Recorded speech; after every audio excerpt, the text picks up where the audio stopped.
What is going on, guys? It's the Mad Dragon. The World Cup is just about to start. We're T-minus like 5 hours now from it getting kicked off and underway in the World Cup. Very, very exciting stuff. We're going to do our final preview video for the first round of the World Cup. I haven't managed to cover all the games. I've tried my best. This will be game 6 of 8. I've managed to get quite a few out, so hopefully you guys will forgive me for missing 2 out, because by the time this one goes up and is live, I don't think we'll be able to squeeze in the last 2 before we actually get kicked off with the World Cup. So we've already got a bunch of preview videos out on the channel for loads of the big games. You can go check those ones out if you haven't already. This one is for Springboks versus Scotland. Pool of Death decider? I mean, it feels kind of mad to say that first week in, but honestly, these two teams are paired up with the world number 1 of Ireland in Pool B. You have to feel like Ireland are going to have a great stab at both of these teams when they come around to play them. So the loser of this game might find themselves not qualifying from this pool. Very exciting stuff, especially in the opening weekend of the World Cup. So as we do in the preview videos, if you haven't seen them before, we're going to run through the team sheets that have been announced to both sides, have a look at who's been picked to play, some thoughts on the teams, some thoughts on how we think the game might go, and then finally, of course, giving a score prediction, which I get wrong basically in every single game. It's great fun to see how wrong I am by the end of it. If you enjoyed this style of video, make sure to leave it a like, and of course, help support the smaller channels on YouTube. Enjoy chatting a bit of nonsense about rugby by hitting that subscribe button. It's free, it's easy, and it really does help the channel out with the whole YouTube algorithm thing. So, going on in this game then, Springboks versus Scotland. I've had a quick look. Springboks are classed as the home team for this one, so we'll start out by talking about the old South African squad. So, starting out in this front row, Stephen Kitchoff, Malcolm Marx, and Frans Malherbe. Yep, this is your boys you expect to be going on now. Now, the Springboks had a really solid set of World Cup warm-up games. They had that awesome win over New Zealand. They demolished Wales in the Principality. They're going in riding high. They're going to feel very, very confident. This front row is, for me, the best choice front row that they have in South Africa. They are devastating, and the scrummaging area is something that we know they love getting involved with, but also having Malcolm Marx starting now in so many games, I think he's phenomenal. I think Malcolm Marx is up there for maybe best hooker in the world. A lot of people talk about like Dan Sheehan. I think Malcolm Marx is right up there. Slightly different skill set in what they bring. I rate Malcolm Marx very, very highly. I'm sure he'll want to get a real good start in this game. In the lock department, Eben Etzebeth and Franco Mostert will be going in there in the lock department. Now, Scotland have plenty of good jumpers. They have quite a good depth in the lock department as well. So the lineout will be tested a bit. The South African lineout love, just getting that foothold in the game. Of course, we're so used now to seeing they get that 5-meter lineout, they win that lineout, they get that driving maul, and more often than not, those driving mauls end up turning into tries for them. So they'll want to make sure that lineout starts out really strong. Scotland will probably want to really target that area just to try and remove it from the South African game plan, but not easy to do when you've got people like Eben Etzebeth in there. What's he, like 6'9" or something? Very, very hard to take the ball off him in the air, but we'll see how they get on. And then in that back row, Sia Khaleesi retains in as captain, Peter Steph du Toit in that open side flanker, and Jasper Wiese coming in the number 8 shirt. Now, I did think maybe they would go for Dwayne Vermeulen for this one. Jasper Wiese probably adds a bit more of a burst of speed as a number 8, so maybe they're thinking this game would actually maybe open up a bit.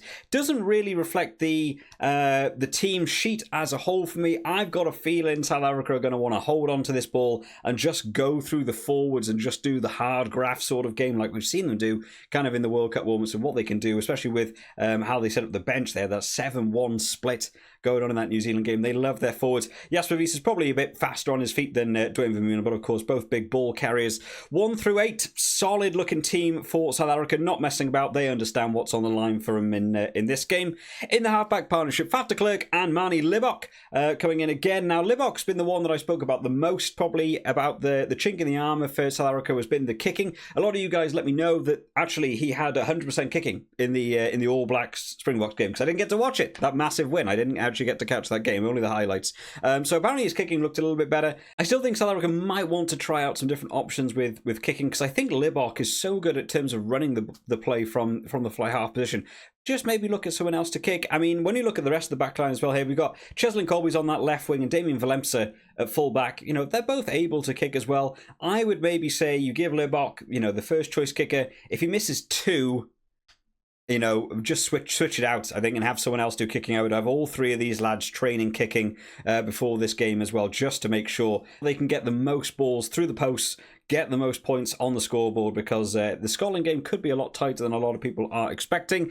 In the centre partnership, Damien de Allende and Jesse Creel go in there on the outside centre. Now, I did see a thing saying about that Kane Moody had picked up an injury and therefore there had been a change in the team. But I couldn't find any team sheet anywhere to say that Kane Moody was ever in the team. So I don't know where that news has come from, but apparently Kane Moody is out with his injury. Of course, he was playing on wing or playing that outside centre. Jesse Creel coming back in, still with Lucania Am, also out. But Jesse Creel, I thought, had a superb game when he came over to the Principality and caused an absolute nightmare again. Very, very fast player. Once these Springboks backs, open up and you let the game break up a bit, man, these guys really do punish you. So, Scotland will have to keep an eye out in terms of that defensive line. Do not let these boys through, because they can cause some real nuisance. And then finally, in the back three, Cheslin Cole will be taking that left wing, Kurt Lee Arenza will be taking over the right wing, and Damien Valemsa moving into fullback. So Willie LaRue on the bench for this one. I would probably have liked it actually to be the other way around. I think I would have liked Willie LaRue to start at fullback and then had Damien Valemsa on the bench, and then brought him on later in case there was, maybe an injury at fly half or at fullback. You could have brought him on at either position or at centre. They also like to chuck him on at centre, even though I do think he's probably better for me if you chuck him on at 10 or fullback. But overall, really, really solid looking Springboks team, setting up to be a very, very exciting game. Two very dangerous wingers. This could be the game of dangerous wingers, actually. I'm looking forward to this one. Then in the replacement forwards, we have Bongi Umbanambi, Ox and Shea, and Trevor Niakane to come on in that second half front row. That's a good bolster of front row as well. We hear about that bomb squad coming on for South Africa, and they love to make an impression when it gets around to that set piece as well. Big, big task for the Scotland team. In the rest of the replacement forwards then, RG Sneeman goes in alongside of Marco van Staden and Dwayne Vermeulen. So the 6-2 split, I'm not going to lie, I kind of expected this one to go this way. I feel like being able to control a game when you play a team like Scotland is one of the best ways to come away with a win. You just want to take control of the game, understand the momentum, keep the ball to yourselves, do stuff. We saw what happened with Georgia against Scotland. Scotland sort of let Georgia run the game for that first half, and Georgia went in 6-0 up at half-time. So if South Africa can hold on to the ball, keep between those forwards, you've got the 6-2 on the bench. No need to be tiring out your whole team really earlier on this game. Go through the forwards. You've got the longevity there to see it through. Bring on those forwards later into the game, and certainly some big forwards to bring on later as well. And then finally in those replacement backs, Grant Williams and Willie LaRue. And Grant Williams coming back in now. I can't think if we've seen Grant Williams since he had that getting knocked out against Argentina. What was that? Was that Malia who hit him with the hip? I don't think I've actually seen him since then. Maybe we have. I can't think of it off the top of my head. But nice to read his name back in. Very, very exciting scrum half. Real burst of excitement around him. Very energetic player. Sometimes Faf de Klerk can be a little bit slow at just wanting to get on with the game. There's a lot of box kicks that come from Faf de Klerk. Someone like Grant Williams coming on in that second half, once people are getting a little bit more tired and the game's opening up a bit, I can absolutely see him having a bit of a field day with this one. Maybe this is one to keep an eye on for your fantasy in the throughout the rest of the tournament. And then finally, Willie LaRue, of course. So I do think maybe I would have had started at that fullback position. But overall, man, oh man, big South African team, what we expected. And Scotland will be in for a tough all day. In terms of the team Scotland are coming out with then, they started out in this front row. Pierre Schoeman, George Turner and Xander Fagerson returns after his red card incident. His bans, he's back in now, first game. Not had a lot of time on the pitch, of course, due to that ban across the World Cup warm-up. So I'm looking forward to seeing him back in. This probably is still your starting front row. I would say they've mixed about a lot with the hooker position. I like George Turner. I like, again, the burst of speed from a forward. George Turner is quite rapid on his feet. Xander Fagerson's the only one that's a little bit questionable for me, because I think Xander Fagerson does so well in so many areas, but it's just the penalties that Xander Fagerson does give away quite frequently, and sometimes that can be an absolute killer in a game, especially a team like South Africa. You give them a penalty, they're just going to kick that up. There's a driving maul coming and they're really hard to stop. You just can't afford to give them the penalties in this one. So we'll see how they get on. In the lock department, Richie Gray going in alongside of Grant Gilchrist. No one named here as their co-captains, I'm sure, or on the actual team sheet there's probably co-captains names. They haven't done that because I got the graphics from the World Cup rugby. Something else I'm going to mention further down here about those graphics as well. They need to keep an eye on it because I don't think their graphics are completely correct. And then finally, in the back row, Jamie Ritchie in as Captain Rory Darge in the open side, and Jack Dempsey at 8. Looking forward to see more from Rory Darge. This is a very exciting back row. I feel like not enough people talk about the Scottish back row and just actually quite how good they are. Jamie Ritchie's a bit of a monster alongside Rory Darge in just in terms of that breakdown. They can single-handedly get a tackle and just go for the jackal instantly and somehow take on like 2 or 3 big collisions. They still keep their hands on the ball. They are really, really solid. And then Jack Dempsey's just aggressive in the attack. I really like the setup that Scotland have actually got in the 6, 7, 8. But I don't think people focus on them enough, especially when they miss certain people, like Hamish Watson used to play, that open side flanker. He was really good over the breakdown, but also really, good at carrying the ball. I feel like they've separated a little bit more now. Rory Darge is absolutely phenomenal in the breakdown zone, and then Jack Dempsey's awesome with the ball in hand. They've separated it out a little bit, but I do really like this back row for Scotland. And 1 through 8 again, looking solid. Xander Fagerson might be the only one that I'm looking at there as going, I think South Africa might try and target Fagerson a lot here, especially at scrum time with the lack of game time he's had over the World Cup warm-ups.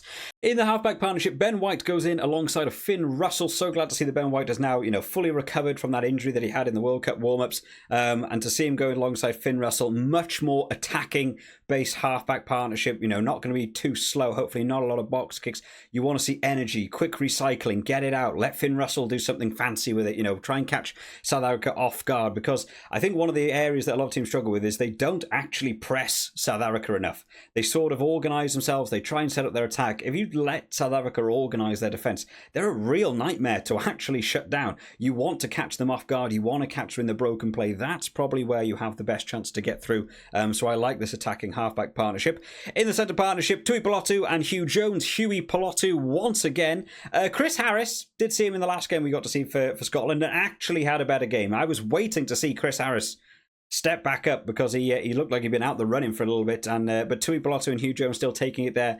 Of course, this was a bit of a dynamic duo in the Six Nations, so looking forward to see them in this game. And then finally, in the back three, Darcy Graham, Duhan van der Merwe, and Blair Kinghorn taking that full-back position. Now, as I mentioned, this graphic is wrong. I've gone and checked the actual Scotland graphic that they released from their own official side. They've got Darcy Graham and Duhan van der Merwe on their correct wings. I thought there was maybe something going on here where they were targeting wingers and they'd swap the wing. No, it's not that. Just World Rugby got it wrong. It's great. That's what you want to be hearing just before we get into the World Cup. Yeah, they've got it wrong. It is the other way around. Duhan van der Merwe is going to be on the left wing. Darcy Graham is on the right wing. And Blair Kinghorn in that fullback position. I'm so glad to see he's taken that. Of course, we haven't got Stuart Hogg for this World Cup now. But Blair Kinghorn for me is the standout fullback. I know they've sort of tried to get Ollie Smith in a little bit. Blair Kinghorn for me has been landing that. So glad to see him starting at 15. A good Scotland team on the go. I'm really excited for this game. This could be one of the ones to watch this weekend, I think. And then in terms of the substitutions, Dave Cherry, Jamie Batty, WP Nell. Certainly a really solid second set of forwards to come on. Maybe I would have WP Nell starting ahead of Xander Fagerson. He just offers a few more things, Xander Fagerson. There's just those little issues, I think, sometimes really penalise Scotland a little bit too much. Rest of the replacement forwards, Scott Cummings and Matt Fagerson. So the 5-3. 6-2 going up against 5-3. South Africa threw down. They want to go through the forwards. They did actually announce their team really early on this week as well. So Scotland had plenty of time to adjust to this. They said no. Scotland want to go in with their own game plan. Great idea. You just got to not let those forwards get tired out. You want to keep this game wide. You want to keep it expansive. Maybe quite a lot of kicking battles if you can help it. Try and tire some of those Springbok forwards out while keeping your own kind of reserved. Spread that ball out wide. Make them work harder. That's what you need to do. You cannot afford to let that happen in the reverse. Otherwise, you could be in desperate trouble when they keep replacing those forwards and you run out. And then in the replacement backs, Ali Price, Cameron Redpath and Ollie Smith to come on. So we got coverage pretty well across the board here, to be fair, in the Scotland team. Of course, Ali Price come on at scrum half. Cam Redpath's going to come on in that centre area. Ollie Smith can come on directly for fullback, or if Finn Russell picks up an injury, Blair Kinghorn moves to 10 and Ollie Smith goes in at 15. So coverage of the backs is completely covered, which I like to see. I'm sure someone would step out on the wing if you really needed them to. Hugh Jones and Cameron Redpath are both very fast players, so I'm sure if there was an injury to the wing, you could chuck one of them out on the wing, and then the other one would hold that centre position. So good coverage for Scotland, a good team for Scotland. I think this could be one of the games to watch this weekend. I think this is going to be an awesome one. In terms of a score prediction then, what do we think? I think Scotland are going to go for 3 points and are going to want to play a really wide, expansive attacking game, go through the wingers, try and spread South Africa thin, and I think South Africa are going to do the exact opposite. Maybe they'll try for a couple of threes. If they miss them and the kicking's not going well, they'll just hunker down, they'll go through the forwards, driving mauls, gritty stuff at the breakdown, using the forwards, trying to power their way over. I think it's two completely opposing tactics in this game. Really, really excited to see. In terms of the poll on the channel I did a couple of days ago, South Africa have got the vote in this one. 74% of you guys watching these videos think that South Africa are taking this one. 26 of you think Scotland are in with a good shout for this. So a little bit of a differential there between Scotland and South Africa. Scotland, of course, ranked 5th in the world. South Africa ranked 2nd. So you could imagine there'll be a bit of discrepancy there. But the Scotland attack can look dangerous. We saw that big bounce back they had against France in that first match and against Georgia in that second half. They really seem to come alive in that second half, which is where their big points can be scored. For me, I'm still leaning towards South Africa. I think the 6-2 is going to be a big telling point for this one. If Scotland keep it wide and manage to, really, really mitigate out those forwards, Scotland could be in with a good shot at this one. Finn Russell, for me, is probably also a better kicker in terms of towards post than Libbok. So maybe they've got that going for them. I think the South African forwards are going to look to just power this one over for the day. I'm going to lean towards South Africa, and I'm going to say South Africa to win this one by 9. And that's going to be my prediction for this one, guys. Let me know your predictions down in the comment section, as well as your thoughts on the teams. Make sure you are getting your picks up on the Super Brew, because you have literally like 5 hours now to sort this out before we get on to that first game. France versus New Zealand. I'm super excited, guys. If you are hyped for the World Cup, make sure you hit that like button, because, man, I cannot wait to get this tournament kicked off and underway. I'll see you all next time, guys. Bye-bye.